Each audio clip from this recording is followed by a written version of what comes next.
السلام علیکم ورحمۃ اللہ تعالی وبرکاتہ۔ الحمد للہ الذی جعل اولیاءہ ائمۃ یہدون وہم مہتدون، وقال تعالی فی شأنہم الا ان اولیاء اللہ لا خوف علیہم ولا هم یحزنون، والصلاة والسلام علی من انکشف علیہ سر ما کان وما یکون، وبشر به الانبیاء وصدق به المرسلون، وعلى آلہ واصحابہ الذین جاہدوا فی اللہ حق جہادہ وهم مفلحون، وعلى الغوث الأعظم وحزبه الذين تواصوا بالحق وبه يعملون، وفي ذلك فليتنافس المتنافسون، أما بعد فأعوذ بالله من الشيطان الرجيم، بسم الله الرحمن الرحيم، ألا إن أولياء الله لا خوف عليهم ولا هم يحزنون الذين آمنوا وكانوا يتقون۔ صدق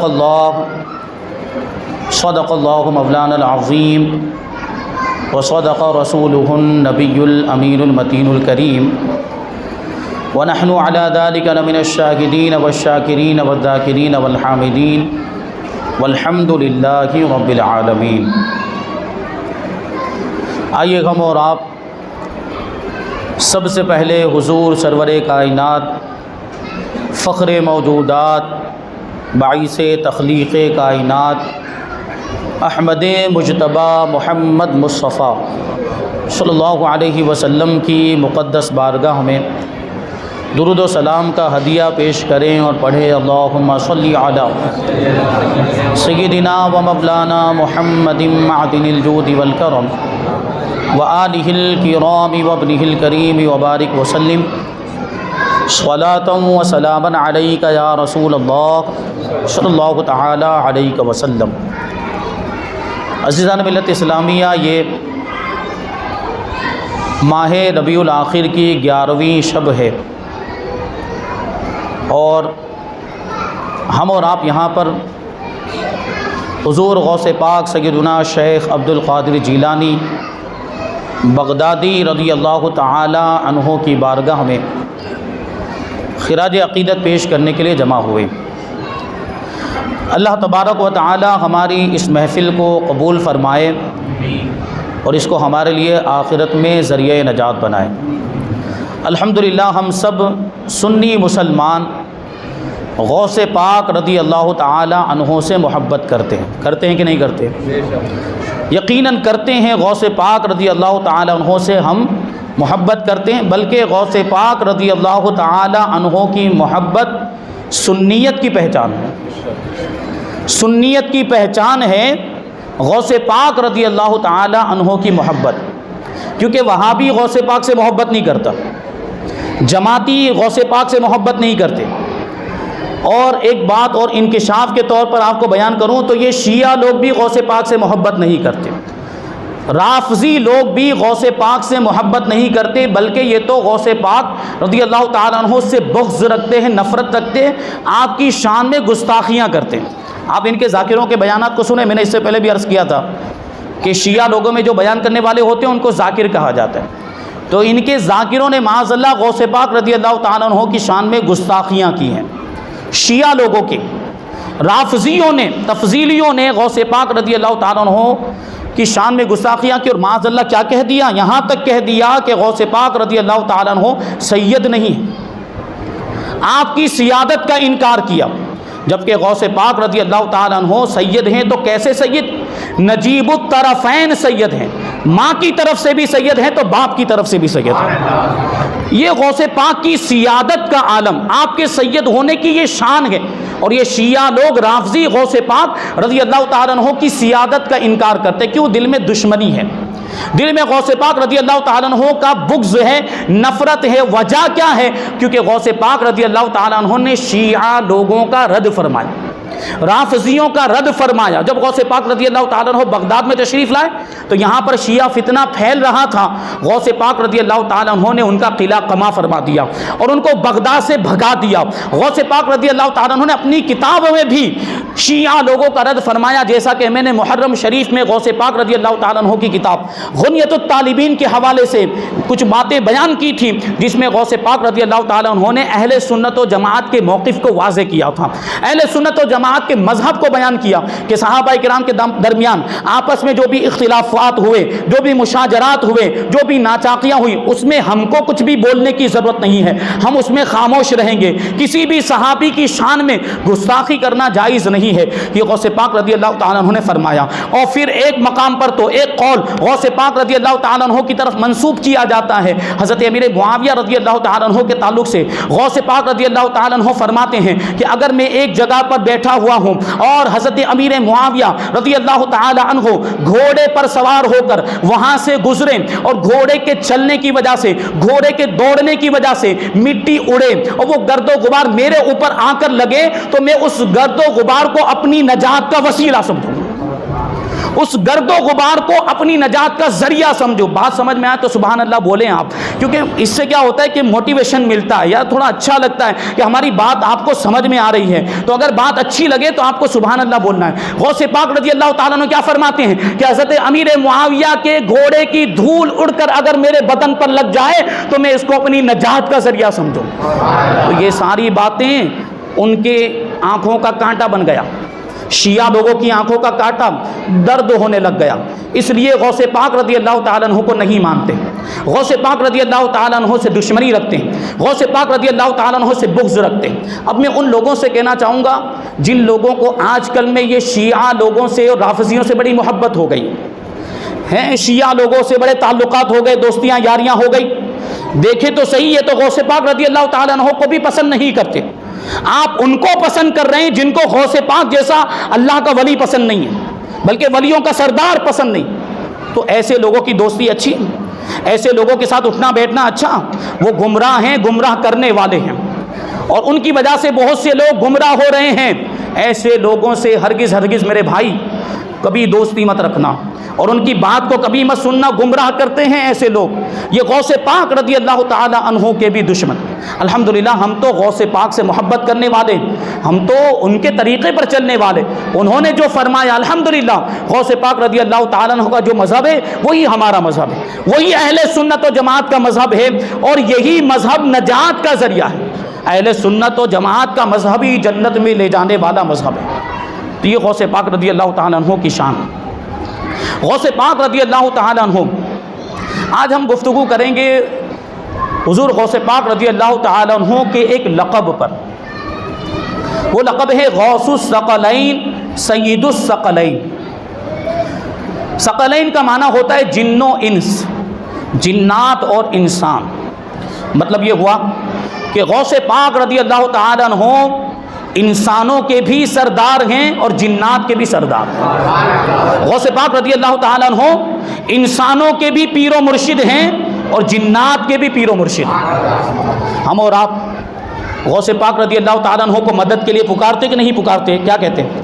یا غوث المدد، یا غوث المدد۔ ہمارا عقیدہ ہے کہ اللہ کے ولی مدد کرتے ہیں، اور غوث پاک تو ولیوں کے سردار ہیں، اور ہمارا عقیدہ بالکل صاف اور کلیئر ہے، قرآن و حدیث کے مطابق ہے، اور ہمارے عقیدے میں کوئی خرابی نہیں۔ ہمارا عقیدہ اللہ کے ولی مدد کرتے ہیں، ساتھ میں یہ بھی عقیدہ ہے کہ اللہ کے ولی جو مدد کرتے ہیں تو اللہ کی عطا سے مدد کرتے ہیں۔ اللہ نے ان کو طاقت عطا کی، اللہ نے ان کو پاور عطا کیا، اللہ نے ان کو مدد کرنے کا اختیار دیا تو مدد کرتے ہیں، یہ ہمارا عقیدہ۔ تو یہ جو وہابی دیوبندی ہمارے مخالفین غیر مقلدین اہل حدیث یہ کہتے ہیں کہ غیر اللہ سے مدد مانگنا شرک ہے، غیر اللہ سے، اللہ کے سوا کسی اور سے مدد مانگنا شرک ہے، تو ولیوں سے مدد مانگنا بھی شرک ہوا۔ تو ہم کیا جواب دیتے ہیں؟ ولیوں کی مدد حقیقت میں اللہ کی مدد ہے۔ ولی کو ہم خدا سمجھ کے ان سے مدد نہیں مانگتے، بلکہ ہم خدا کا مقبول بندہ سمجھ کے ان سے مدد مانگتے ہیں۔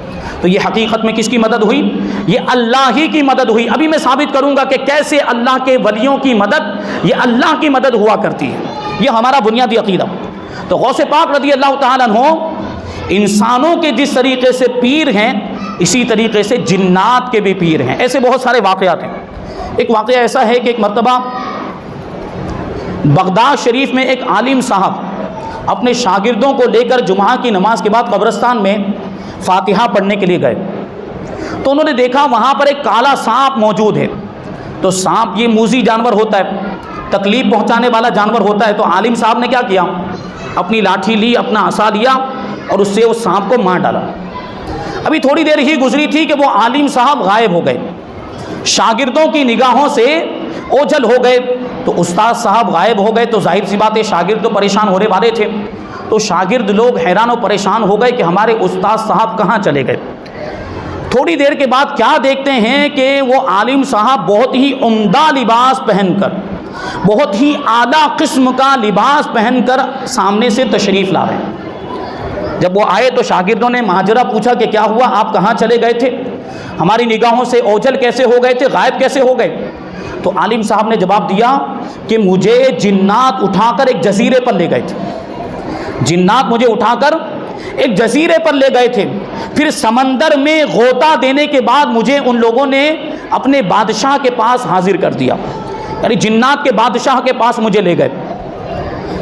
تو ہوا کیا پھر، جنات کا بادشاہ جو تھا وہ کہتے ہیں عالم صاحب کہ جب میں جنات کے بادشاہ کے دربار میں پہنچا تو میں نے دیکھا کہ جنات کا بادشاہ جو تھا، جنات کا، وہ ننگی تلوار اپنے ہاتھ میں لے کر اپنے تخت پر بیٹھا ہوا تھا اور اس کے سامنے ایک نوجوان کی لاش رکھی ہوئی تھی جس سے خون بہہ رہا تھا۔ تو جنات نے اپنے خادموں سے پوچھا، اپنے چیلوں سے پوچھا یہ کون ہے؟ تو میرے بارے میں ان لوگوں نے بتایا کہ یہی تو اس کا قاتل ہے، جو لاش آپ کے سامنے رکھی ہوئی ہے اس کا قاتل یہی ہے۔ تو وہ کہنے لگا کہ تم نے اس کو کیوں قتل کیا، اس نے تو تم کو کوئی نقصان نہیں پہنچایا تھا، اس کا ناحق قتل تم نے کیوں کیا؟ تو عالم صاحب کہتے کہ میں نے جواب دیا کہ میں نے اس کو قتل نہیں کیا، آپ کے خادموں نے مجھ پر جھوٹا الزام لگایا۔ تو وہ خادم جو تھے جنات کے بادشاہ کے، وہ جو چیلے تھے درباری، وہ کہنے لگے کہ اسی نے قتل کیا ہے، دیکھیے اس کے عصا میں ابھی تک خون لگا ہوا ہے، اس کی لاٹھی میں ابھی تک خون لگا ہوا ہے۔ تو عالم صاحب جواب دیتے ہیں کہ یہ تو ایک سانپ کو میں نے مارا تھا، یہ اس سانپ کا خون میری لاٹھی میں لگا ہوا ہے۔ تو وہ کہتا ہے جنات کا بادشاہ کہ وہ سانپ نہیں تھا بلکہ میرا بیٹا تھا، میرے بیٹے کو تم نے قتل کر دیا ہے۔ اب وہ جنات کا بادشاہ قاضی کی طرف متوجہ ہوا، ان کے اندر جو جنات میں جو قاضی ہوں گے فیصلہ کرنے والے، ان کی طرف متوجہ ہوا اور قاضی سے کہنے لگا کہ دیکھیے اس نے کا اقرار کر لیا ہے کہ اسی نے قتل کیا، سانپ کی شکل میں جو میرا بیٹا اس قبرستان میں حاضر ہوا تھا سمجھ کر انہوں نے قتل کر دیا، یعنی میرے بیٹے کے قاتل یہی ہیں، عالم صاحب ہیں۔ اب آپ حکم دیجئے، آپ فیصلہ کر دیجئے کہ میں تلوار سے اس کو قتل کر دوں، بدلے میں قصاص میں ان عالم صاحب کو بھی قتل کر دیا جائے۔ تو وہ جو قاضی صاحب تھے انہوں نے بھی فیصلہ صادر کر دیا کہ ہاں اس کو قتل کر دیا جائے، بدلے میں خون کا بدلہ خون ہوتا ہے، قصاص میں اس کو بھی قتل کر دیا جائے۔ اب وہ جو جنات کا بادشاہ تھا وہ کہتے ہیں عالم صاحب کہ وہ تلوار لے کر میری طرف بڑھا، وہ مجھ پر حملہ کرنا ہی چاہتا تھا کہ میں نے دل ہی دل میں محبوب سبحانی غوث پاک سیدنا شیخ عبد القادر جیلانی رضی اللہ تعالیٰ عنہ کو مدد کے لیے پکارا۔ غوث پاک رضی اللہ تعالیٰ عنہ کو مدد کے لیے پکارنا تھا کہ ایک نورانی چہرے والے بزرگ وہاں پر ظاہر ہوئے اور جنات کے بادشاہ سے کہنے لگے کہ ان عالم صاحب کو قتل مت کرو، ان عالم صاحب کو چھوڑ دو۔ کیوں؟ کیونکہ یہ سلطان الاولیاء سیدنا شیخ عبد القادر جیلانی غوث اعظم رضی اللہ تعالیٰ عنہ کے مرید ہیں، اگر تم نے ان کو قتل کر دیا اور غوث پاک رضی اللہ تعالی عنہ نے اگر تم سے ان کے قتل کے بارے میں پوچھ لیا، سوال کر لیا تو تم کیا جواب دو گے؟ غوث پاک رضی اللہ تعالی عنہ کا نام سننا تھا کہ جنات کے بادشاہ نے تلوار کو زمین پر پھینک دیا اور کہنے لگا کہ غوث پاک رضی اللہ تعالی عنہ کی جو عزت اور عظمت میرے دل میں ہے، اسی عزت اور عظمت کی وجہ سے میں نے تمہارے قصور کو معاف کر دیا، میں نے تمہارے جرم کو معاف کر دیا، اب تم خود ہی اس کی نماز جنازہ پڑھاؤ، اب تم خود ہی اس کی نماز جنازہ پڑھا ہو اور اس کے لیے دعائے مغفرت کرو۔ چنانچہ عالم صاحب نے خود ہی اس کو جس کو قتل کیا تھا اس کی نماز جنازہ پڑھائی اور اس کے لیے دعائے مغفرت بھی کی۔ پھر کیا ہوا کہ جنات نے بڑے ادب و احترام کے ساتھ وہ عالم صاحب کو بہت ہی بہترین اور عمدہ اور اعلیٰ قسم کا لباس پہنایا اور خود جنات ان کو رخصت کرنے کے لیے آئے۔ یہ غوث پاک رضی اللہ تعالیٰ عنہ کے نام کا اثر ہے، کہ صرف نام لیا تھا اور نسبت بتائی تھی کہ یہ غوث پاک رضی اللہ تعالیٰ عنہ کا مرید ہے، اس کو چھوڑ دیا جائے، تو جنات نے غوث پاک رضی اللہ تعالیٰ عنہ کی نسبت سے اس کو چھوڑ دیا، معاف کر دیا۔ تو یہ غوث پاک رضی اللہ تعالیٰ عنہ کی نسبت جو دنیا میں بھی کام آتی ہے اور آخرت میں بھی کام آئے گی۔ ہم بھی الحمدللہ غوث پاک رضی اللہ تعالیٰ عنہ سے نسبت رکھتے ہیں، الحمدللہ غوث پاک رضی اللہ تعالیٰ عنہ سے ہمارا سلسلہ جڑتا ہے۔ اکثر سلاسل جو سلاسل طریقت ہیں، اکثر سلاسل کا حال یہ ہے کہ وہ غوث پاک رضی اللہ تعالیٰ عنہ تک پہنچتا ہے اور وہاں سے آگے بڑھتا۔ تو الحمدللہ ہم قادری ہیں، غوث پاک رضی اللہ تعالیٰ عنہ سے نسبت رکھتے ہیں، اور اس نسبت پر ہمیں فخر ہے۔ یہ نسبت ہمیں دنیا میں بھی کام آئے گی اور آخرت میں بھی کام آئے گی۔ ایک ایسا ہی واقعہ ہے، حضرت ابو سعد عبداللہ ابن احمد رضی اللہ تعالیٰ عنہ کا بیان ہے۔ وہ کہتے ہیں کہ میری بیٹی فاطمہ ایک مرتبہ اچانک میرے گھر کی چھت سے غائب ہو گئی۔ میں بڑا پریشان ہوا، تو غوث پاک رضی اللہ تعالیٰ عنہ کی بارگاہ میں حاضر ہو گیا۔ رضی اللہ تعالیٰ عنہ کے زمانے میں موجود اور غوث پاک رضی اللہ تعالیٰ عنہ کے علاقے میں، شہر میں رہنے والے، جنہوں نے خود اپنے ماتھے کی نگاہوں سے غوث پاک رضی اللہ تعالیٰ عنہ کی کرامتوں کو اور آپ کے تصرفات کو دیکھا تھا، اور ان کا یہ عقیدہ تھا جب بھی کوئی پریشانی آتی تھی، جب بھی کوئی مصیبت آتی، غوث پاک کی بارگاہ میں حاضر ہو جاتے۔ کیوں؟ ان کا عقیدہ تھا کہ غوث پاک پریشانی کو دور کر دیں گے، غوث پاک مصیبت کو دور کر دیں گے۔ تو سیدنا ابو سعد عبداللہ ابن احمد رضی اللہ تعالیٰ عنہ کی جب بیٹی گم ہو گئی، چھت سے غائب ہو گئی، تو ادھر ادھر نہیں گئے، کسی اور کے پاس نہیں گئے، پولیس والوں کے پاس نہیں گئے کیس لکھوانے کے لیے، بلکہ کہاں گئے؟ غوث پاک رضی اللہ تعالیٰ عنہ کی بارگاہ میں حاضر ہوئے اور پورا ماجرا عرض کیا، پورا واقعہ بیان کیا کہ میری بیٹی گھر کی چھت سے غائب ہو گئی، اب مجھے کیا کرنا چاہیے؟ تو غوث پاک رضی اللہ تعالیٰ عنہ نے ارشاد فرمایا، تم ایک کام کرو کہ کرخ چلے جاؤ۔ کرخ ایک علاقے کا نام ہے جہاں کے حضرت شیخ معروف کرخی رحمۃ اللہ تعالی علیہ، جن کی حالات، جن کی سیرت میں نے پچھلے سال محرم کے موقع پر بیان کی تھی۔ اس سلسلہ قادریہ کے بڑے ہی مشہور و معروف بزرگ ہیں سیدنا شیخ معروف کرخی رحمۃ اللہ تعالی علیہ، اور جو سنی حضرات بغداد شریف جاتے ہیں، جیسے کہ ابھی بہت سے حضرات وہاں پر پہنچے ہوئے، اللہ تبارک و تعالی ہمیں بھی وہاں حاضری کی توفیق عطا فرمائے۔ وہ بغداد شریف میں حاضری دیتے ہیں، تو سیدنا شیخ معروف کرخی رحمۃ اللہ تعالی علیہ کے مزار پر بھی وہ لوگ حاضری دیا کرتے ہیں۔ تو یہ ان کا علاقہ تھا جس کا نام تھا کرخ، اور کرخ کی طرف نسبت کرتے ہوئے آپ کو کرخی کہا جاتا ہے۔ تو غوث پاک رضی اللہ تعالیٰ عنہ نے حضرت ابو سعد عبداللہ ابن احمد سے کیا فرمایا کہ تم کرخ کے علاقے میں چلے جاؤ، اور وہاں کے ویرانے میں جا کر، وہاں کے جنگل میں جا کر، رات کے سناٹے میں، رات کے اندھیرے میں ایک ٹیلے پر بیٹھ جانا اور اپنے ارد گرد حصار کھینچ لینا، یعنی اپنے ارد گرد ایک دائرہ بنا لینا اور اس دائرے کے اندر بیٹھ جانا، اور اس دائرے سے ہرگز کبھی بھی باہر نہ نکلنا۔ ہوگا کیا کہ رات کے اندھیرے میں تمہارے سامنے سے جنات کے لشکر گزریں گے، جن کی شکلیں بڑی عجیب و غریب ہوگی، بڑی ہی ڈراؤنی ہوگی، تو ان کو دیکھ کر تم ڈرنا نہیں۔ تو جب یہ لشکر گزر جائیں گے، آخری جو رات کا حصہ ہوگا، سحری کا جو وقت ہوتا ہے، صبح صادق سے پہلے کا جو وقت ہوتا ہے، جب وہ وقت آئے گا تو جنات کا بادشاہ تمہارے پاس آئے گا اور تم سے خود تمہاری حاجت دریافت کرے گا، تم سے پوچھے گا کہ تم یہاں پر کیسے آئے، تو تم کہہ دینا کہ مجھے غوث پاک رضی اللہ تعالی عنہ نے یہاں بھیجا ہے، اور پھر اپنی حاجت بیان کر دینا۔ تو وہ کہتے ہیں کہ میں غوث پاک رضی اللہ تعالی عنہ کے فرمان کے مطابق اس علاقے میں گیا، رات کے اندھیرے میں ویرانے میں ایک ٹیلے پر بیٹھ گیا، ایک چھوٹے سے پہاڑ پر بیٹھ گیا، اور اپنے ارد گرد میں نے حصار کر لیا، ایک دائرہ بنا لیا۔ اب میں دیکھتا ہوں رات کے اندھیرے میں، رات کے سناٹے میں جنات کے لشکر آنے جانے لگ گئے، خطرناک اور خوفناک جنات وہاں سے گزر رہے ہیں، بڑی ہی ڈراؤنی ان کی شکلیں ہیں کہ دیکھ کر ڈر لگے، میں ان کو دیکھ بھی نہیں پا رہا تھا، ایسی ان کی شکلیں تھی۔ لیکن جب سحری کا وقت آیا تو جنات کا بادشاہ میرے پاس آیا، اور آنے کے بعد میری حاجت اس نے پوچھی کہ کس لیے آنا ہوا، تم کیسے آئے؟ تو میں نے کہا کہ مجھے سیدنا شیخ عبد القادر جیلانی غوث اعظم رضی اللہ تعالی عنہ نے تمہارے پاس بھیجا ہے۔ وہ جنات کا بادشاہ جو تھا وہ گھوڑے پر سوار ہو کر آیا تھا، اور اس کے ساتھ دوسرے بھی بہت سارے جنات تھے، وہ سب بھی گھوڑوں پر سوار تھے۔ لیکن جیسے ہی جنات کے بادشاہ نے غوث پاک رضی اللہ تعالیٰ عنہ کا نام سنا، فوراً گھوڑے سے نیچے اتر آیا اور زمین پر بیٹھ گیا، اور اس کے ساتھ جو جنات آئے تھے وہ سب بھی زمین پر بیٹھ گئے، غوث پاک رضی اللہ تعالیٰ عنہ کے نام کے ادب میں۔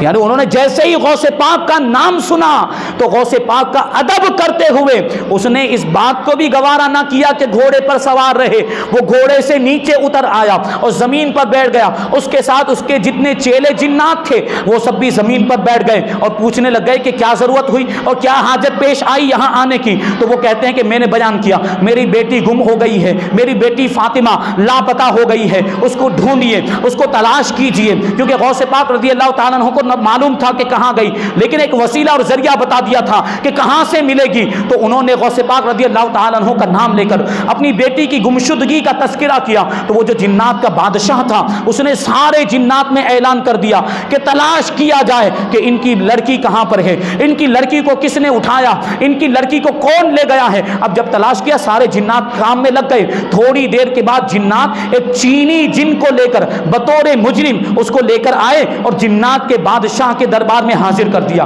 جنات کے بادشاہ کے سامنے اس چینی جن کو حاضر کر دیا اور یہ کہا کہ اسی نے لڑکی کو اٹھایا ہے۔ اب وہ جو جنات کا بادشاہ تھا اس چینی جن سے کہتا ہے کہ تم نے غوث پاک رضی اللہ تعالی عنہ کے شہر بغداد شریف سے لڑکی کو اٹھانے کی جرأت کیسے کی؟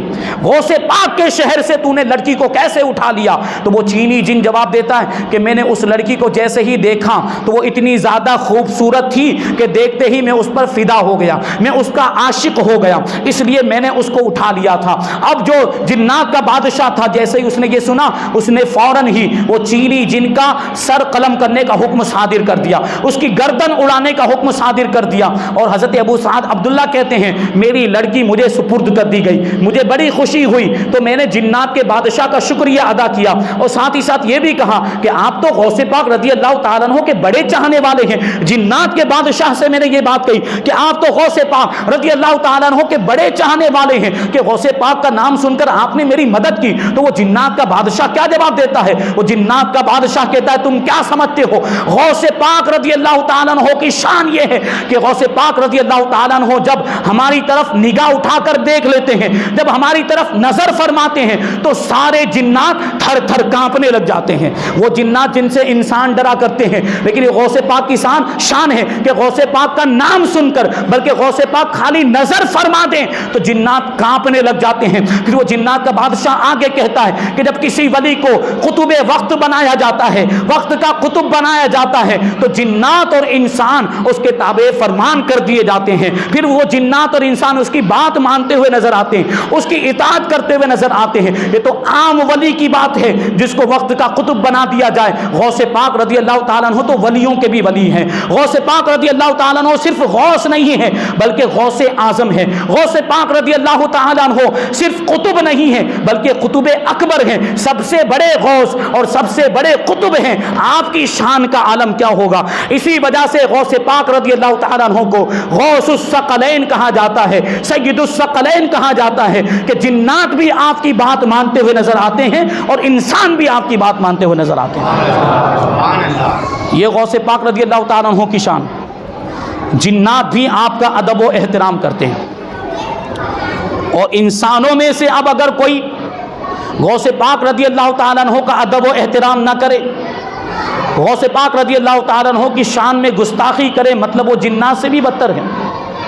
میں نے جو عرض کیا یہ شیعہ لوگوں کے معاملات، رافضیوں کے معاملات۔ بہرحال غوث پاک رضی اللہ تعالیٰ عنہ کی حکومت جنات پر بھی ہے، انسانوں پر بھی ہے۔ ایک مرتبہ کیا ہوا کہ ایک شخص غوث پاک رضی اللہ تعالیٰ عنہ کی بارگاہ میں حاضر ہوا جس کے والد کا انتقال ہو چکا تھا۔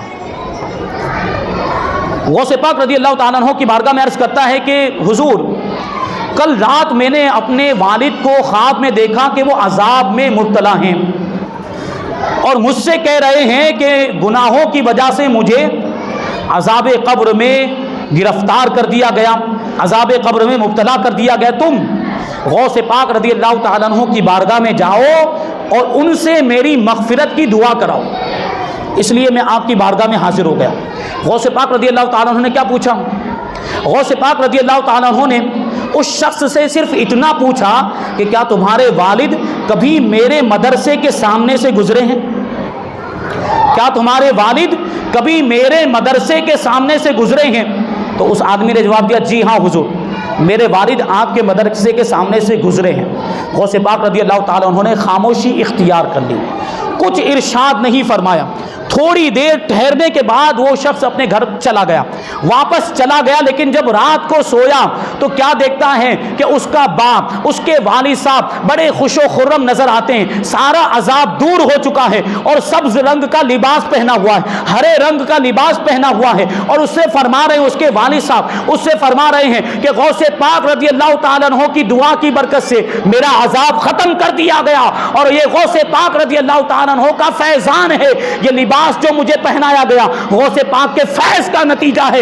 اب تمہیں میں ہدایت کرتا ہوں اور میں تمہیں تاکید کرتا ہوں کہ غوث پاک رضی اللہ تعالیٰ عنہ کی بارگاہ میں حاضری کو اپنے لیے لازم کر لینا، یعنی ہمیشہ ان کی بارگاہ میں حاضر ہوا کرنا۔ اب وہ شخص جب صبح کو بیدار ہوا تو غوث پاک رضی اللہ تعالیٰ عنہ کی بارگاہ میں پہنچا اور رات کا پورا واقعہ بیان کیا، خواب بیان کیا کہ میں نے والد صاحب کو خوش دیکھا اور عذاب دور ہو چکا۔ غوث پاک رضی اللہ تعالیٰ عنہ نے اس پر ارشاد فرمایا، خدا کی قسم مجھ سے یہ وعدہ لیا گیا ہے کہ میرے مدرسے کے سامنے سے جو بھی گزرے گا اس کے عذاب میں تخفیف کر دی جائے گی۔ سوچنے جیسی بات ہے کہ غوث پاک رضی اللہ تعالیٰ عنہ کے مدرسے کے سامنے سے صرف گزرا ہے، غوث پاک کی مجلس میں بیٹھا نہیں، غوث پاک کا مرید بھی نہیں، غوث پاک سے نسبت بھی رکھنے والا نہیں ہے، لیکن صرف گزرنے کی وجہ سے اس کو یہ فائدہ ملا، کیونکہ مدرسے سے نسبت ہو گئی، سامنے سے گزرا، تو صرف مدرسے کے سامنے سے گزرنے کی وجہ سے اس کا عذاب دور ہو گیا۔ تو جو غوث پاک کا مرید ہو، جو غوث پاک کا چاہنے والا ہو، جو غوث پاک سے نسبت رکھنے والا ہو، جو قادری ہو، کیا اس کو غوث پاک رضی اللہ تعالیٰ عنہ کا فیضان نہیں ملے گا؟ کیا جب وہ مصیبت میں، کیا جب وہ پریشانی میں غوث پاک کو پکارے گا، کیا غوث پاک اس کی مدد نہیں فرمائیں گے؟ ہمارا عقیدہ اور یقین ہے کہ مصیبت میں جب بھی غوث پاک کو پکارا جاتا ہے غوث پاک مدد فرمایا کرتے ہیں۔ شاعر کہتے ہیں علامہ حسن رضا، اسیروں کے مشکل کشا غوث اعظم، فقیروں کے حاجت روا غوث اعظم، اور خدا کے فضل سے ہم پر ہے سایہ غوث اعظم کا، خدا کے فضل سے ہم پر ہے سایہ غوث اعظم کا، ہمیں دونوں جہاں میں ہے سہارا غوث اعظم کا، ہمیں دونوں جہاں میں ہے سہارا غوث اعظم کا۔ اور پھر غوث پاک نے کیا فرمایا اپنی مریدین سے؟ مریدی لا تخف، گھبرانے کی ضرورت نہیں ہے، اے میرے مریدوں ڈرنے کی ضرورت نہیں، تمہاری میں بخشش کرواؤں گا، تمہیں میں جنت میں لے کر جاؤں گا۔ تو حضرت علامہ جمیل الرحمن کہتے ہیں مریدی لا تخف کہہ کر تسلی دی غلاموں کو، مریدی لا تخف کہہ کر تسلی دی غلاموں کو، قیامت تک رہے بے خوف بندہ غوث اعظم کا، قیامت تک رہے بے خوف بندہ غوث اعظم کا۔ اور پھر وہ شاعر کہتے ہیں کہ جب میرے جنازے کو تیار کر لیا جائے، وہ کیا شعر ہیں؟ تیار جب کر چکو تیار میرے جنازے کو، صاحبو جب کر چکو تیار میرے جنازے کو، تو لکھ دینا کفن پر نام لیوا غوث اعظم کا۔ تو یہ غوث پاک رضی اللہ تعالیٰ عنہ کی شان کہ مدرسے کے پاس سے اگر کوئی گزر جائے تو اس کا عذاب دور ہو جایا کرتا ہے۔ غوث پاک رضی اللہ تعالیٰ عنہ کی مجلس میں بیٹھنے کی بھی بڑی برکتیں، اور یہ علماء کرام صالحین نیک لوگوں کی جو مجلسیں ہوا کرتی وہ مجلسیں بڑی مفید ہوتی ہیں، اکسیر ہوتی، فائدہ مند ہوا کرتی۔ اور حدیث شریف میں بھی آیا، اللہ کے رسول صلی اللہ علیہ وسلم نے ارشاد فرمایا کہ کیا تمہیں اس چیز کی اصل کی طرف رہنمائی نہ کر دوں، اس چیز کی اصل نہ بتا دوں جو تمہیں دنیا اور آخرت میں فائدہ دے؟ جب تم اس کو اپنا لو تو دنیا اور آخرت کی بھلائی تمہیں حاصل ہو جائے۔ تو صحابہ کرام نے عرض کیا یا رسول اللہ کیوں نہیں؟ تو حضور پاک صلی اللہ علیہ وسلم نے ارشاد فرمایا اصل چیز یہ ہے کہ ذکر والوں کی مجلس کو لازم پکڑ لو، ذکر والوں کی مجلس میں حاضر ہوا کرو، اور جب تم تنہائی میں ہو تو جہاں تک ہو سکے اللہ تبارک و تعالیٰ کے ذکر سے اپنی زبان کو ہلاتے رہو، اور اللہ ہی کے لیے محبت کرو، اللہ ہی کے لیے نفرت کرو۔ تو یہ چیز وہ ہے جو تمہیں دنیا میں بھی کام آئے گی اور آخرت میں بھی کام آئے گی۔ تو حضور نے کیا فرمایا؟ ذکر والوں کی محفل میں حاضر ہونا ہے، اور ذکر والے کون ہیں؟ اللہ کے نیک بندے۔ اللہ کے نیک بندے، اللہ کے ولی، اللہ کے محبوب بندے، ان کی محفلوں میں حاضر ہونے کا اللہ کے رسول صلی اللہ علیہ وسلم نے حکم دیا۔ مفتی احمد یار خان نعیمی رحمۃ اللہ تعالی علیہ فرماتے ہیں کہ یہاں اللہ کے ذکر والوں کی محفل سے مراد کیا ہے؟ علماء دین کی محفلیں، اولیاء کاملین کی محفلیں، اور صالحین کی نیک بندوں کی محفلیں، کاملین کی محفلیں۔ اب چاہے وہ اولیاء کرام کی محفل، واعظ و نصیحت کی محفل ہو، بیان کی محفل ہو، یا پھر قرآن کے درس کی محفل ہو، یا حدیث کے درس کی محفل ہو، صوفیاء کرام کے ذکر کی محفل ہو، اولیاء کرام کے ذکر کی محفل ہو، وہ سب اس حدیث کے حکم میں شامل ہے۔ حدیث پاک ان ساری مجلسوں کو شامل، یعنی اس مجلس میں اگر کوئی حاضر ہو جائے تو اسے دنیا اور آخرت کی برکتیں حاصل ہوتی ہیں، اس کو دنیا اور آخرت کی بھلائی حاصل ہوتی ہے۔ کوئی جا کر چپ کرائے ان کو، بچوں کو چپ کرائیے۔ درود پاک پڑھ لیجیے، اللہم صلی علی۔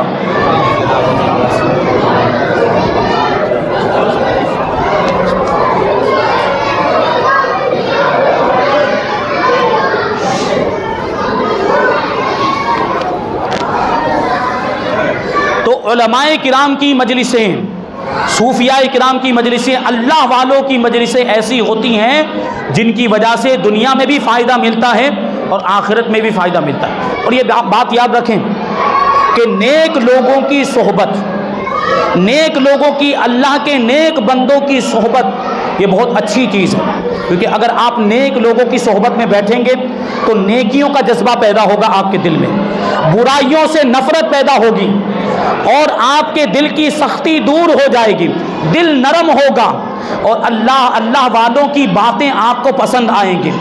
جبکہ برے لوگوں کی صحبت میں اگر آپ بیٹھیں گے تو دل اور زیادہ سخت ہو جائے گا، اور آپ گناہوں پر جری ہو جائیں گے، نیکیوں کی محبت ختم ہو جائے گی۔ اس لیے اگر ہم چاہتے ہیں کہ ہماری دنیا بھی سنور جائے، آخرت بھی سنور جائے، تو ہمیں نیک لوگوں کی محفل میں بیٹھنا چاہیے، اللہ والوں کی محفلوں میں بیٹھنا چاہیے، علماء دین کی محفلوں میں بیٹھنا چاہیے کہ ان کی مجلسوں سے ہمیں فائدہ کی ملتا ہے۔ یہ علماء کی جو محفلیں ہیں نا، یہ عطر کی دکان کی طرح ہے۔ علماء کی محفل کیسی ہے؟ عطر کی دکان۔ عطر کی دکان میں آپ جائیں گے، وہاں سے واپس نکلیں گے تو آپ کے جسم سے خوشبو آنی ہی آنی، اگرچہ آپ نے عطر خریدا ہے کہ نہیں خریدا، عطر خریدے یا نہ خریدے، وہ عطر کی دکان کا یہ کام ہوتا ہے کہ وہ اپنی خوشبو سے آپ کو مہکا دیا کرتی ہے۔ تو علماء کی صحبت اور اللہ کے نیک بندوں کی صحبت کا بھی یہی معاملہ ہوتا ہے کہ ان کی صحبت میں آپ بیٹھیں تو ان کی صحبت کا فائدہ آپ کو ضرور ملے گا۔ جس طرح عطر کی دکان کا فائدہ ملتا ہے، اس طرح آپ کو علماء کی صحبت کا بھی فائدہ ملے گا۔ وہ آپ کو اپنے کردار سے مہکا دیں گے، اپنے علم سے مہکا دیا کریں گے، اور اپنے اخلاق سے مہکا دیں گے۔ نعرہ تکبیر، نعرہ رسالت، علماء اہل سنت۔ آپ نے یہ دیکھا بھی ہوگا کہ جو لوگ علماء کرام کی محفلوں میں باقاعدہ حاضر ہوا کرتے ہیں، ریگولر حاضری دیا کرتے ہیں، ان کے بیانات میں جاتے ہیں، پیران اعظام جو کامل پیر ہیں، جو جامع شرائط پیر ہیں، ان کے بیانات جو لوگ سنا کرتے ہیں، آپ نے ایسے لوگوں کو دیکھا ہوگا کہ بے نمازی تھے تو نمازی بن گئے، گنہگار تھے تو نیکوکار بن گئے، گناہوں سے توبہ کر لی، چہرے پر داڑھی نہیں تھی تو داڑھی رکھ لی۔ یہ علماء کرام کی صحبت کا نتیجہ ہے، یہ ان کی مجلسوں میں حاضر ہونے کا نتیجہ۔ تو اگر ہم چاہتے کہ ہم بھی نیک بن جائیں، ہمارے بھی اعمال سدھر جائیں، اخلاق و کردار سدھر جائے، ہم بھی جنتی ہو جائیں، جنت والے کام کرنے لگ جائیں، تو علماء سے اپنے تعلق کو مضبوط کر لیں، اللہ والوں سے اپنی نسبت کو مضبوط کر لیں، تو انشاءاللہ اس کا فائدہ آپ کو دیکھنے کو ملے گا۔ تو یہ غوث پاک رضی اللہ تعالیٰ عنہ کی نسبت کہ مدرسے کے قریب سے صرف گزرے تو گزرنے کی وجہ سے گناہ معاف ہو گئے، مغفرت ہو گئی، اور عذاب قبر دور کر دیا گیا۔ بعض مشائخ بیان کرتے، بہجت الاسرار شریف کے اندر یہ واقعہ بھی لکھا ہوا ہے۔ یہی غوث پاک رضی اللہ تعالیٰ عنہ کا مدرسہ، وہ کیسا عظیم الشان مدرسہ ہے، وہ بھی سوچیں کہ یہاں کتابیں بھی پڑھائی جاتی ہیں، یہاں معرفت بھی سکھائی جاتی ہے، یعنی اللہ کی پہچان بھی کرائی جاتی ہے۔ یہ غوث پاک رضی اللہ تعالیٰ عنہ کا مدرسہ۔ تو بعض مشائخ جو غوث پاک رضی اللہ تعالیٰ عنہ کے مدرسے میں حاضر ہوا کرتے تھے، ان کا بیان وہ کہتے ہیں کہ ہم غوث پاک رضی اللہ تعالیٰ عنہ کے مدرسے میں بیٹھے ہوئے تھے، غوث پاک رضی اللہ تعالیٰ عنہ درس دے رہے تھے کہ اچانک غوث پاک رضی اللہ تعالیٰ عنہ کھڑے ہو گئے۔ اور کیا ہوا؟ اچانک کھڑے ہونے کے بعد آپ نے وہ اپنی لکڑے کی چپل پہننی شروع کر دی، وہ کھڑاؤں جس کو کہتے ہیں، لکڑے کی چپل پرانے زمانے میں کھڑاؤں، غوث پاک رضی اللہ تعالیٰ عنہ نے اپنی چپل پہن لی، پھر وضو فرمایا اور وضو کر کے 2 رکعت نماز ادا کرنے لگ گئے، اور جب نماز سے فارغ ہوئے تو بلند آواز سے ایک نعرہ لگایا۔ غوث پاک رضی اللہ تعالیٰ عنہ نے بلند آواز سے ایک نعرہ لگایا اور اپنی ایک چپل کو ہاتھ میں پکڑا، لکڑے کی چپل کو ہاتھ میں پکڑا اور اس کو ہوا میں پھینکا۔ چپل کو ہوا میں پھینکنا تھا کہ وہ چپل ہماری نگاہوں سے اوجھل ہو گئی، غائب ہو گئی ایک چپل، اور تھوڑی دیر کے بعد غوث پاک رضی اللہ تعالیٰ عنہ نے دوسرا نعرہ لگایا، دوسرا نعرہ مارا اور دوسری چپل کو اپنے قدم مبارک سے اتارا اور اس کو ہاتھ میں لے کر اس کو بھی ہوا میں اچھالا۔ دیکھتے ہی دیکھتے وہ چپل بھی غائب ہو گئی، دونوں چپلیں آسمان میں ہوا میں کہیں چلی گئی، غائب ہو گئی، ہمیں پتہ ہی نہیں چلا۔ اب غوث پاک رضی اللہ تعالیٰ عنہ کی بارگاہ ادب و احترام کا عالم یہ، اور روب و دبدبے کا عالم، ہیبت کا عالم یہ تھا کہ کسی کو کچھ بولنے کی وہاں پر گنجائش نہیں ہوتی، جرأت نہیں ہوتی۔ تو وہی راوی بیان کرتے ہیں کہ کوئی بھی حقیقت حال معلوم کرنے کی جرأت نہ کر سکا کہ یہ کیا معاملہ ہے، یہ چپلیں کہاں چلی گئی، غوث پاک نے نعرہ کیوں لگایا، بلند آواز سے نعرہ کیوں مارا، یہ چپلیں ہوا میں کہاں غائب ہو گئی، کسی میں پوچھنے کی طاقت نہیں تھی، کسی نے نہیں پوچھا۔ بہرحال بات آئی گئی ہو گئی، 23 دن گزر گئے۔ کتنے دن گزر گئے؟ 23 دن، 23 دن گزر گئے، اور 23 دن کے بعد ایک قافلہ بغداد شریف آیا۔ بغداد شریف میں جب وہ قافلہ پہنچا تو قافلے کا جو امیر تھا وہ کہنے لگا کہ ہمیں غوث پاک رضی اللہ تعالیٰ عنہ سے ملاقات کرنی۔ لوگوں نے پوچھا کہ کیوں ملاقات کرنی ہے؟ تو وہ جواب دیتا ہے، امیر، قافلے کا امیر جواب دیتا ہے کہ ہم غوث پاک رضی اللہ تعالیٰ عنہ کے لیے تحفہ لے کر آئے۔ تو خادم غوث پاک کی بارگاہ میں گئے اور بیان کیا کہ ایک قافلہ آیا، کچھ تحفہ لے کر آئے۔ تو غوث پاک رضی اللہ تعالیٰ نے کہا کہ ہاں لے کر آ جائیے، جو تحفہ وہ لوگ لے کر آئے ان کے پاس سے وہ تحفہ لے کر آؤ۔ اب خادموں نے جب ان سے پوچھا کہ کیا لے کر آئے ہو، تو قافلے کے امیر نے 1 من کے برابر ریشمی کپڑا اور بہت زیادہ سونا اور وہ 2 چپلیں، لکڑی کی 2 چپلیں غوث پاک رضی اللہ تعالیٰ عنہ کی خدمت میں پیش کی۔ وہی لکڑی کی چپلیں، وہی لکڑی کی چپلیں جو غوث پاک رضی اللہ تعالیٰ عنہ نے ہوا میں اچھالی تھی، جو ہوا میں جانے کے بعد آسمان میں غائب ہو گئی تھی۔ اب یہ بات تو ہو گئی، پھر بعد میں جو خادم تھے ان لوگوں نے وہ قافلے والوں سے پوچھا، بھائی ماجرا کیا ہے، واقعہ کیا ہے، یہ چپلیں تمہارے پاس کیسے آ گئی، تم تو اتنے دور سے سفر کر کے آ رہے ہو، تو یہ غوث پاک رضی اللہ تعالیٰ عنہ کی چپلیں تمہارے پاس کیسے آ گئی؟ تو وہ جو قافلے کا امیر تھا وہ جواب دیتا ہے، ہوا یوں کہ ہم جنگل میں سفر کر رہے تھے، ایک ویرانہ جنگل تھا، اور ہوا کیا کہ تھوڑا سفر طے کرنے کے بعد ہم پر ڈاکوؤں نے حملہ کر دیا، اور ڈاکوؤں نے حملہ کرنے کے بعد ہمارا سارا مال و اسباب لوٹ لیا، بلکہ ہم میں سے کچھ لوگوں کو قتل بھی کر دیا۔ پھر وہ ڈاکوؤں کے 2 سردار تھے، وہ ڈاکو سارا مال و اسباب لے کر ایک وادی میں گئے، ایک ویلی میں گئے، پہاڑوں کے بیچ میں جو راستہ ہوتا ہے، پہاڑوں کے بیچ میں جو جگہ ہوتی ہے، وہاں پر وہ لوگ گئے، میدان میں بیٹھ کر ہمارا جو مال لوٹا تھا، ہمارا جو اسباب اور سامان لوٹا تھا، وہ سامان کو اپنے درمیان وہ لوگ تقسیم کرنے لگ گئے۔ تو قافلے کا امیر کہتا ہے کہ ہم نے اسی وقت سوچا اور بلند آواز سے پکار کر غوث پاک رضی اللہ تعالیٰ عنہ سے مدد مانگی، اور ہم نے غوث پاک رضی اللہ تعالیٰ عنہ کی بارگاہ میں وہیں سے فریاد کی اور یہ عرض کیا کہ ایسے موقع پر اس وقت اگر غوث پاک رضی اللہ تعالیٰ عنہ ہماری مدد فرمائیں تو ہم ان کی بارگاہ میں اتنا تحفہ پیش کریں گے، جو تحفہ وہ لوگ لے کر آئے تھے۔ اگر غوث پاک رضی اللہ تعالیٰ عنہ اس مشکل گھڑی میں ہماری مدد کریں تو ہم ان کی بارگاہ میں اتنا تحفہ پیش کریں گے۔ وہ کہتے ہیں کہ ابھی تھوڑی ہی دیر گزری تھی کہ وہ جہاں ڈاکو لوگ بیٹھے ہوئے تھے وہاں سے بلند آواز میں نعروں کی آوازیں آنے لگے، بلند آواز میں نعروں کی آواز آنے لگی، چیخ پکار کی آواز آنے لگی جہاں پر وہ لوگ ڈاکو بیٹھے ہوئے تھے، اور عجیب و غریب اور اتنی بلند آواز آنے لگی جس کی وجہ سے پوری وادی گونج اٹھی۔ تو ہم کو کچھ سمجھ میں نہیں آ رہا تھا کہ کیا ہوا۔ پہلے تو ہم نے یہ سوچا کہ ڈاکوؤں پر شاید دوسرے ڈاکوؤں نے حملہ کر دیا ہوگا، اس وجہ سے یہ آوازیں بلند ہو رہی ہیں اور یہ چیخ و پکار کی آواز آ رہی، لیکن تھوڑی دیر کے بعد ہم کیا دیکھتے ہیں کہ ان ڈاکوؤں میں سے کچھ ڈاکو دوڑتے ہوئے ہانپتے کانپتے ہوئے ہمارے پاس آئے، اور آنے کے بعد ہمارا مال ہمیں واپس دے کر کہنے لگے کہ یہ لو تمہارا مال واپس لے لو، اور ہمارے ساتھ چل کر دیکھو کہ ہم پر کیا گزری ہے، ہماری کیا حالت ہے۔ تو امیر قافلہ کہتے ہیں کہ ہم ان کے ساتھ گئے، ڈاکوؤں کے ساتھ، تو جا کر دیکھا تو ہم کیا دیکھتے ہیں، ہمارے سامنے منظر یہ تھا کہ ڈاکوؤں کے دونوں سردار مر چکے ہیں، ڈاکوؤں کے دونوں سردار مر چکے ہیں، اور دونوں سرداروں میں سے ہر ایک کے پاس بھیگی ہوئی وہی لکڑے کی چپل پڑی ہوئی ہے۔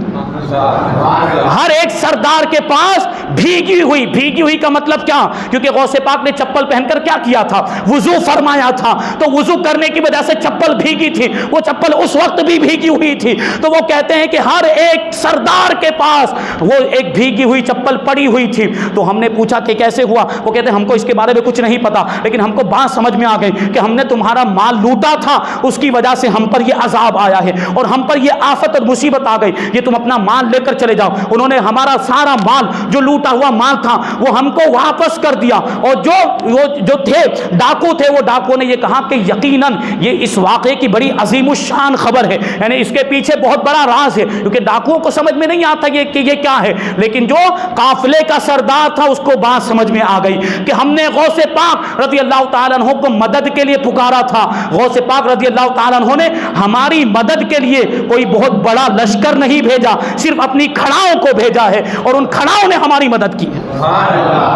یہ غوث پاک رضی اللہ تعالیٰ عنہ کی چپل کا عالم ہے، سوچے آپ، وہ چپل کے اندر اتنی طاقت، تو غوث پاک رضی اللہ تعالیٰ عنہ کے دستے مبارک میں، آپ کی زبان مبارک میں کتنی طاقت ہوگی۔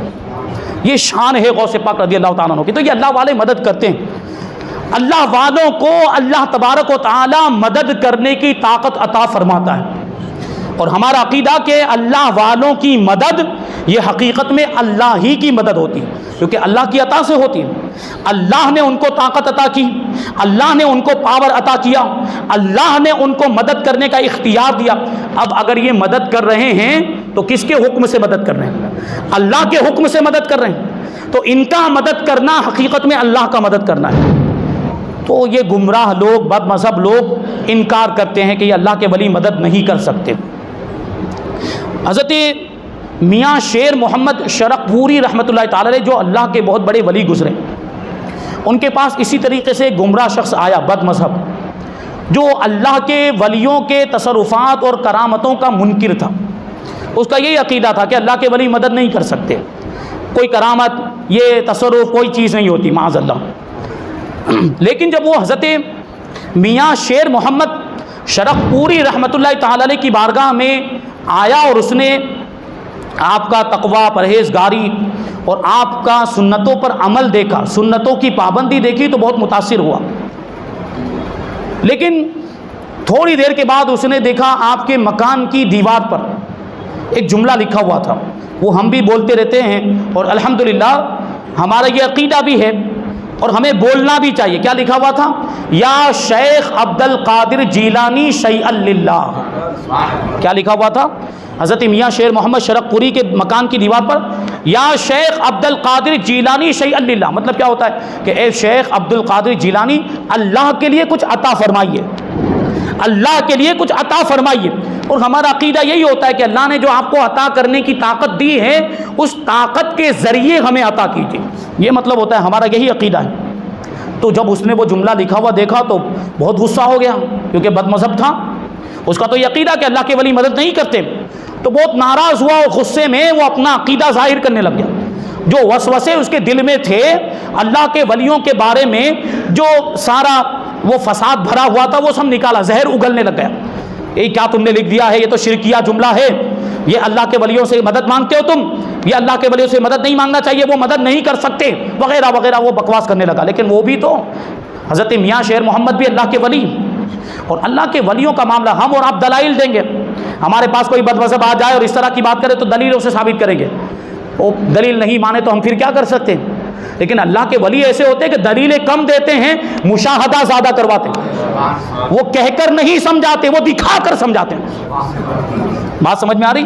وہ کہہ کر نہیں سمجھاتے، وہ دکھا کر سمجھاتے ہیں۔ بہرحال اس کے وہ جو جملے تھے گستاخی والے، حضرت میاں شیر محمد نے کچھ نہیں بولا۔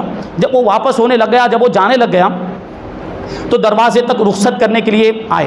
جب دروازے کے قریب پہنچے تو حضرت میاں شیر محمد شرق پوری رحمۃ اللہ تعالی علیہ نے وہی نعرہ لگایا، وہی نعرہ بلند آواز سے، یا شیخ عبد القادر جیلانی شیئا للہ، اے شیخ عبد القادر جیلانی اللہ کے لیے کچھ عطا کیجئے۔ اتنا فرمانا تھا کہ کیا دیکھتے ہیں کہ سامنے ایک نورانی شکل والے اور ایک نورانی چہرے والے، بڑے ہی حسین و جمیل اور بڑے روب و دبدبے والے صاحب جلال بزرگ موجود ہیں۔ اب جیسے ہی اس بد مذہب نے نورانی شکل والے بزرگ کو دیکھا تو ان کے روب کی وجہ سے، ہیبت اور دبدبے کی وجہ سے بے ہوش ہو گیا، اس کے ہوش اڑ گئے اور وہ جو ہے اس کی سٹی پٹی گل ہو گئی۔ غوث پاک رضی اللہ تعالیٰ عنہ کا جب جلوہ دیکھا، کیونکہ وہ جو بزرگ آئے تھے وہ کوئی اور نہیں تھے، خود غوث پاک رضی اللہ تعالیٰ عنہ تشریف لائے تھے۔ تو جب اس کو ہوش آیا تو حضرت میاں شیر محمد فرماتے ہیں کہ یہی تو وہ غوث پاک، وہی تو شیخ عبد القادر جیلانی ہیں جن کو پکار کر، جن کو ہم مدد کے لیے پکارا کرتے ہیں، یہی سیدنا شیخ عبد القادر جیلانی غوث اعظم رضی اللہ تعالی عنہ ہیں جن کو ہم مدد کے لیے پکارا کرتے ہیں اور جن کی بارگاہ میں یہ جملہ کہا کرتے ہیں، یا شیخ عبد القادر جیلانی شیخ اللہ۔ جب اس نے اپنے سامنے غوث پاک رضی اللہ تعالی عنہ کو دیکھا تو اپنی بد مذہبیت سے، اپنی گمراہیت سے، غلط عقیدوں سے توبہ کر کے سچا پکا مسلمان، عاشق رسول اور عاشق اولیاء بن گیا۔ تو یہ اللہ والوں کی شان ہوتی ہے کہ منکرین کو مشاہدہ کروا دیا کرتے، تو انہوں نے سامنے دکھا دیا۔ غوث پاک رضی اللہ تعالیٰ عنہ خود تشریف لائے تو اس کے سارے وسوسے دور ہو گئے، دل میں جو زہر اللہ کے ولیوں کے خلاف جو بھرا ہوا تھا وہ سارا زہر اس کا نکل گیا اور وہ سچا پکا سنی صحیح العقیدہ مسلمان بن گیا۔ تو یہ بات ہوتی ہے۔ عرض یہ کر رہا ہوں کہ اللہ والوں کی مدد یہ حقیقت میں کس کی مدد ہوا کرتی ہے؟ اللہ کی مدد ہوا کرتی ہے۔ ایک واقعے کے ذریعے اس کو ثابت کروں اور پھر اپنی بات کو ختم کر دوں۔ غوث پاک رضی اللہ تعالیٰ عنہ ایک مرتبہ اپنی خانقاہ میں بیان فرما رہے تھے، بیان کرتے کرتے اچانک غوث پاک رضی اللہ تعالیٰ عنہ خاموش ہو گئے، رک گئے اور ارشاد فرمایا کہ 100 اشرفیاں پیش کی جائیں ورنہ آگے بیان نہیں کروں گا۔ 100 درہم پیش کیے جائیں، 100 دینار پیش کیے جائیں، 100 اشرفیاں پیش کی جائیں ورنہ آگے بیان نہیں کروں گا۔ تو اتنا سننا تھا، وہ تو دیوانے بیٹھے ہوئے تھے وہاں پر، اتنا سننا تھا کہ ایک دو نہیں بلکہ 140 لوگوں نے 100 اشرفیاں لا کے حاضر کر دی۔ 140 افراد نے 100 اشرفیاں لا کے حاضر کر دی، لیکن غوث پاک رضی اللہ تعالیٰ عنہ نے تو 100 ہی مانگی تھی۔ غوث پاک رضی اللہ تعالیٰ عنہ نے ایک خوش نصیب آدمی کی 100 اشرفیوں کو قبول فرمایا، اپنے خادم کو بلایا، ابو رضا نام تھا ان کا۔ ان کو بلانے کے بعد وہ اشرفیاں دی، یہ 100 اشرفیاں لے کر فلاں قبرستان میں جاؤ، وہاں پر ایک بوڑھا آدمی بیٹھا ہوا ہوگا، وہ سارنگی بجا رہا ہوگا، وہ جو لکڑے کا ایک موسیقی کا آلہ ہوتا ہے، میوزک کا انسٹرومنٹ، وہ سارنگی بجا رہا ہوگا، اس کو لے جا کر یہ 100 اشرفیاں دے دینا اور کہنا کہ تمہیں شیخ عبد القادر بلا رہے ہیں۔ اب یہ جو خادم تھا وہ 100 اشرفیاں لے کر اس قبرستان میں پہنچا۔ یہ بھی تو دیکھیں وہ قبرستان کہاں ہوگا، غوث پاک رضی اللہ تعالیٰ عنہ کہاں تشریف فرما ہے؟ اپنی خانقاہ میں۔ اپنی خانقاہ میں بیٹھے ہوئے غوث پاک نے ملاحظہ کر لیا کہ قبرستان میں کون بیٹھا ہوا ہے۔ یہ نگاہیں، یہ غوث پاک کی نگاہیں، ہمارا عقیدہ، ہم یہاں بیٹھے ہوئے ہیں، غوث پاک رضی اللہ تعالیٰ عنہ کے نام کی محفل سجا کر بیٹھے، ہمارا یقین ہے کہ غوث پاک رضی اللہ تعالیٰ عنہ بغداد سے ہمیں ملاحظہ فرما رہے اور ہماری بات کو سنتے بھی ہیں، اور اگر کوئی فریاد کرے تو اس کی فریاد کو پورا بھی فرما دیا کرتے ہیں۔ تو غوث پاک نے بھیجا، وہ خادم پہنچے اور بالکل غوث پاک کے فرمان کے مطابق ایک بوڑھے آدمی کو وہاں بیٹھا ہوا پایا جو سارنگی بجا رہا تھا۔ تو اب غوث پاک رضی اللہ تعالیٰ عنہ کے خادم نے اس بوڑھے آدمی کو وہ 100 اشرفیاں دی اور کہا کہ غوث پاک رضی اللہ تعالیٰ عنہ نے تمہارے لیے بھیجی۔ اتنا سننا تھا کہ اس نے ایک چیخ ماری، بوڑھے آدمی نے ایک چیخ ماری اور زمین پر گر کر بے ہوش ہو گیا۔ اب اس کے پیچھے کیا بات ہے وہ اس وقت تک نہیں معلوم تھی، وہ آگے آپ کو پتا چلے گی۔ وہ چیخ مار کر زمین پر گر کر بے ہوش ہو گیا۔ تھوڑی دیر کے بعد اس کو ہوش آیا۔ خادم نے پوچھا بھائی کیا معاملہ ہے؟ آپ کو غوث پاک رضی اللہ تعالیٰ عنہ نے یاد کیا، فوراً چل پڑا ساتھ میں غوث پاک رضی اللہ تعالیٰ عنہ کی خانقاہ میں پہنچا۔ غوث پاک نے حکم دیا اس کو منبر پر چڑھایا جائے۔ منبر پر چڑھایا گیا۔ غوث پاک رضی اللہ تعالیٰ عنہ نے حکم دیا اپنا واقعہ بیان کر۔ غوث پاک مطلب کیا معلوم ہے غوث پاک کو؟ غوث پاک رضی اللہ تعالیٰ عنہ کیا کہتے ہیں؟ اپنا واقعہ بیان کر۔ تو اس نے واقعہ بیان کرنا شروع کیا۔ وہ کہتا ہے کہ حضور میں جب نوجوان تھا تو بہت ہی اچھا گلوکار تھا، یعنی سنگر تھا، گویا تھا، گانے گایا کرتا تھا۔ میری آواز بھی بہت اچھی تھی، بہت سریلی آواز تھی، لوگ میری آواز کو بہت زیادہ پسند کرتے تھے اور میرے گانے کو سن کے مجھے لوگ پیسہ دیتے تھے اور اسی سے میرا گزر اوقات چلتا تھا اور بہت پیسہ میرے پاس جمع ہو جایا کرتا تھا۔ یہ گانا گانے کی وجہ، اب گانا گانا اچھی بات ہے، یہ تو بہت بری بات ہے۔ تو وہ کہتا ہے کہ میں گانا گاتا تھا اور اسی گانے سے میرا گزر بسر چلتا تھا، لیکن کیا ہوا کہ پھر میں بوڑھا ہو گیا، عمر زیادہ ہو گئی، اس کی وجہ سے میری آواز بھی خراب ہو گئی، پہلے جیسی نہیں رہی میری آواز، پہلے جیسی نہیں رہی، جو نوجوانی کے عالم میں تھی میری آواز ویسی نہیں رہی۔ تو لوگوں نے میرا گانا سننا چھوڑ دیا، لوگوں کی میری طرف اب توجہ نہیں رہی، میری مقبولیت، میری شہرت ختم ہو گئی۔ اب معاملہ کیا کہ میرے کھانے پینے کے معاملات ہو گئے، اب گزر بسر اوقات کا کوئی ذریعہ نہیں رہ گیا۔ تو پھر وہی دکھ تھا، وہی پریشانی، اسی عالم میں نے سوچا کہ زندے لوگ نہیں سنتے تو کیا ہوا، آؤ مردوں کو سناتے ہیں۔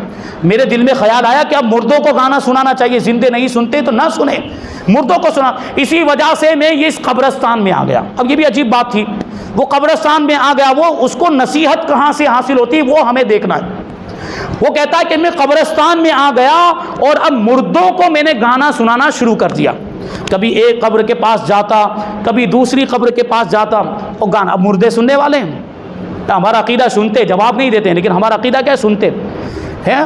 جو مردے کے رشتہ دار، یہ ہمارا عقیدہ، ایمان والے کے رشتہ دار، ہم جاتے بھی کیوں قبرستان میں، مردوں کے رشتہ دار جو قبرستان میں جاتے ہیں اور وہاں جو کچھ بھی پڑھتے ہیں مردہ سب سنتا ہے، کیا پڑھ رہے ہیں وہ سب سنتا ہے۔ یاسین شریف پڑھ رہے ہیں کہ سورہ تبارک پڑھ رہے ہیں کہ سورہ رحمان پڑھ رہے ہیں کہ سورہ اخلاص، سب مردے سنتے ہیں اندر۔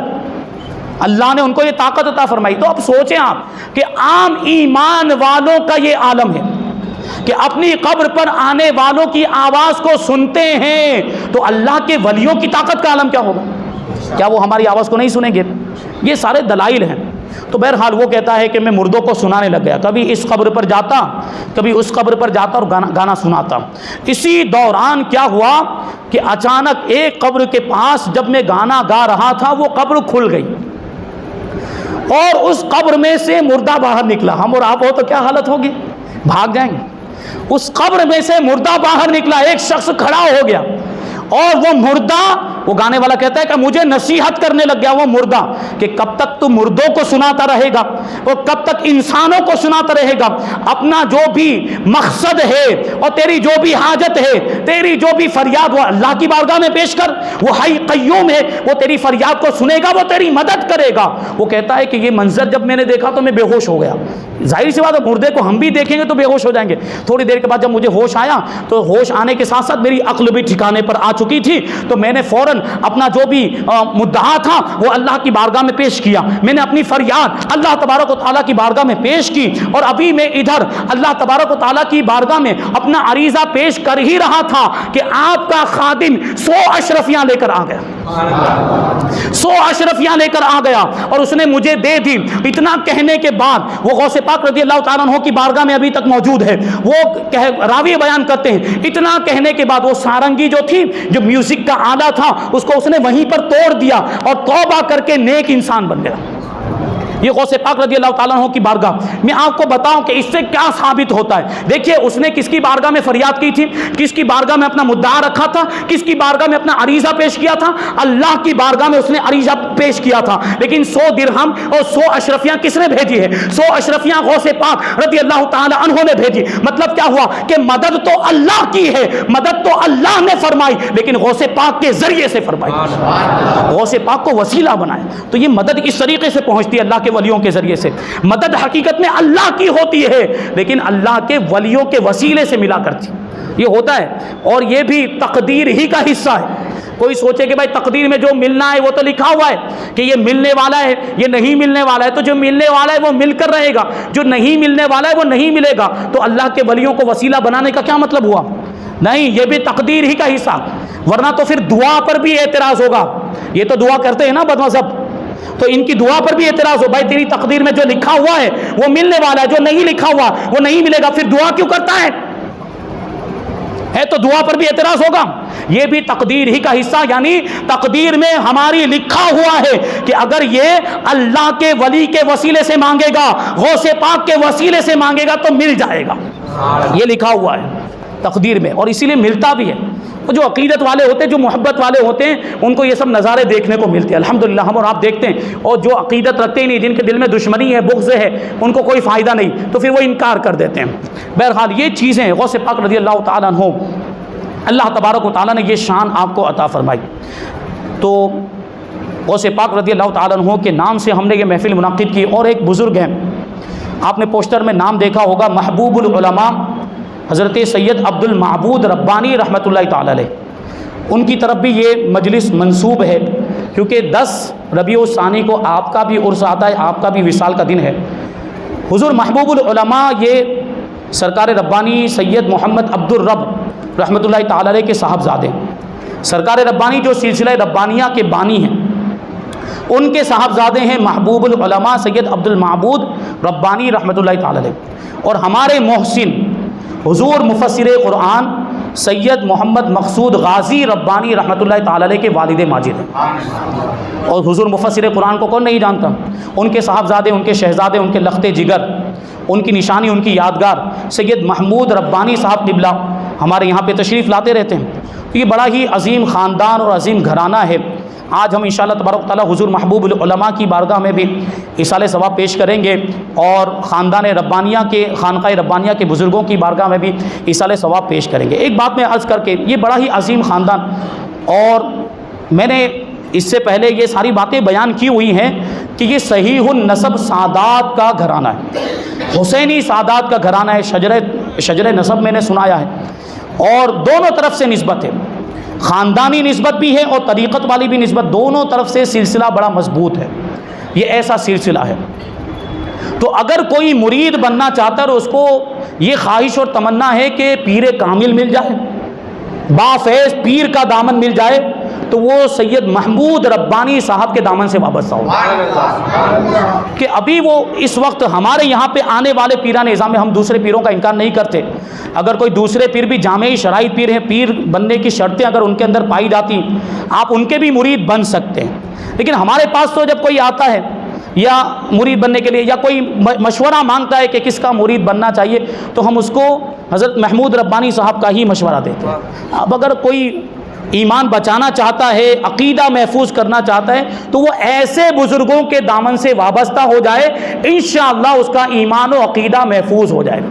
کیونکہ یہ بہت ہی پرفتن دور ہے، یہ بڑا ہی گمراہیت والا دور، گمراہی پھیلائی جا رہی ہے، فتنے پھیلائے جا رہے ہیں، لوگوں کو گمراہ کرنے کی کوشش کی جا رہی ہے۔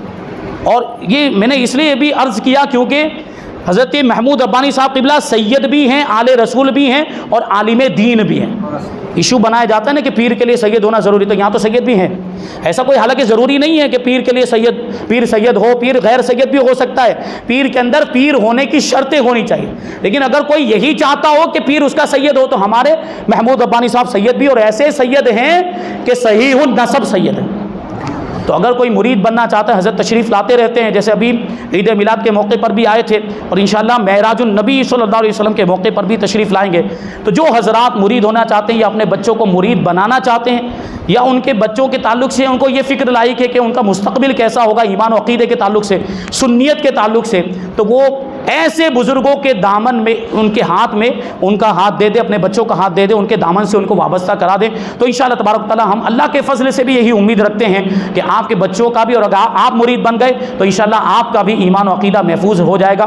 اللہ تبارک و تعالیٰ کی بارگاہ میں دعا ہے کہ جو کچھ بھی بیان ہوا اس پر ہم سب کو عمل کرنے کی توفیق عطا فرمائے۔ حضور غوث پاک رضی اللہ تعالیٰ عنہ کے فیوز و برکات سے ہم سب کو مالا مال فرمائے، گستاخوں سے، بد مذہبوں سے، گمراہوں سے ہم سب کو بچنے کی توفیق عطا فرمائے۔ مذہب اہل سنت و جماعت مسلک اعلیٰ حضرت پر ہم سب کو قائم و دائم رکھے، اور اسی پر ہم سب کا خاتمہ فرمائے۔ وما علینا الا البلاغ۔ السلام علیکم۔